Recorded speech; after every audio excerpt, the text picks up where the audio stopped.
When I first started RVing, I mostly relied on good old Google to find campsites. I would just search in whatever area that I wanted to camp in. I still do use Google sometimes. However, I've since found other helpful resources to find campgrounds.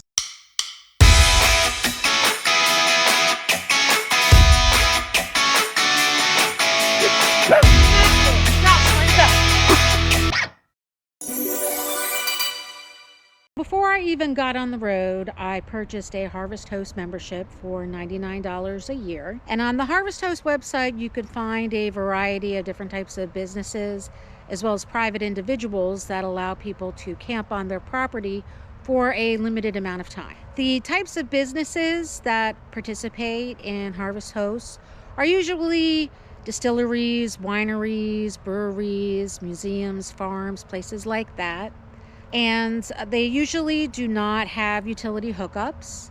While there is no cost up front, the business owners request that people spend a minimum of $20 on whatever it is that they're selling. As for the private property owners, most of these people are usually RVers themselves, and a lot of these places have utility hookups. The stay is limited to 1 to 3 nights. And although there is no fee per se, the property owners often request a small donation of $5 to $10 a night if you use utilities. While Harvest Host is an inexpensive camping option, because the stays are limited to 1 to 3 days, I've only stayed at Harvest Host properties on my way to another destination. While it's an inexpensive camping option, it's not really a realistic option for long-term RVing. HipCamp is another camping resource that I found online. You can sign up on their website for free. However, you do have to pay for campground reservations. You make the reservations and pay on the HipCamp website.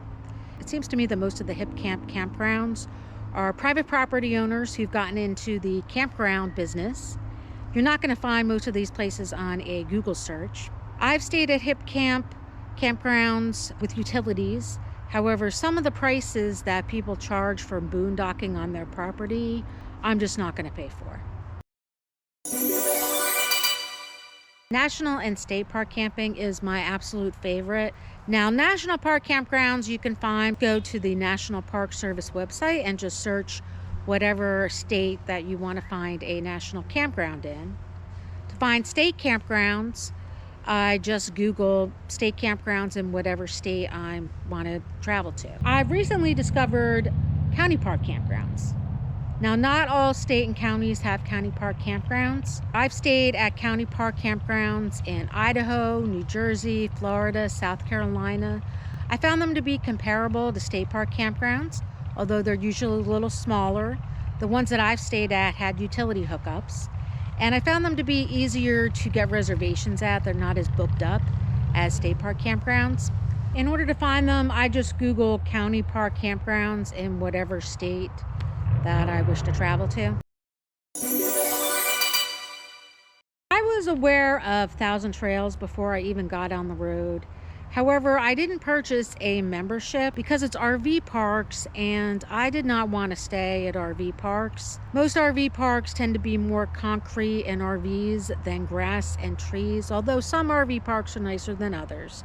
But I wanted to have a more nature campground kind of camping experience. Most campgrounds I stayed at were between $35 and $75 a night, and after a while the prices added up. So last winter I broke down and I got a Thousand Trails membership for $570 a year.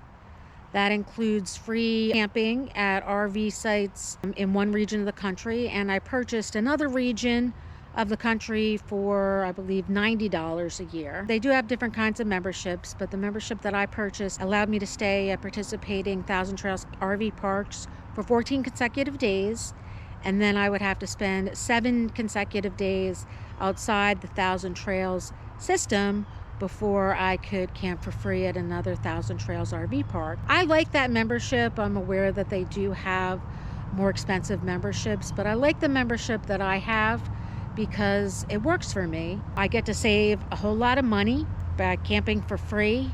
And let me tell you, just camping for 2 weeks for free at a Thousand Trails RV park pretty much pays for the membership. So I've saved a whole lot of money, And the 7 days out of the system gives me the opportunity to be able to camp at other types of campgrounds that I would like to camp at.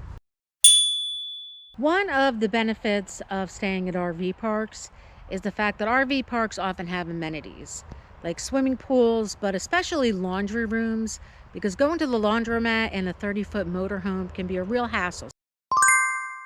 As far as boondocking at national forests and national recreation areas, I pretty much found the government websites to be practically useless, so I just Google national forest and national recreation areas in whatever state it is that I wish to travel to. So that's how I find campsites. If anybody has any other ways that they find campsites, please post to let us all know.